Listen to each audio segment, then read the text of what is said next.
Welcome back, everybody. Today, I'm going to teach you how to give access to your client in GoHighLevel. This is essential when you need to control exactly what your clients can see and do within their sub-account, ensuring they have the right level of access without compromising your agency settings. First, open your browser and head to the GoHighLevel login page. Sign in using your credentials to access your main dashboard. If you're managing multiple sub-accounts, you'll need to switch to the correct one where your client needs access. You can do this using the account selector, which you'll find either at the top of your screen or in the left navigation panel. This ensures you're working within the right workspace before making any permission changes.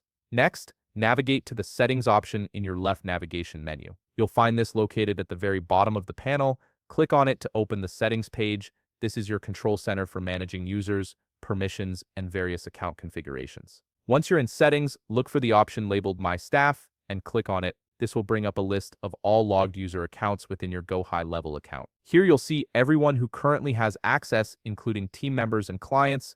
To give access to your client, locate their user account in the list. Hover your mouse over their name and you'll notice a pen icon appear on the right side. Click this pen icon to edit their user settings. This opens up the detailed configuration page where you can control everything about their access level. You'll be directed to the user settings interface.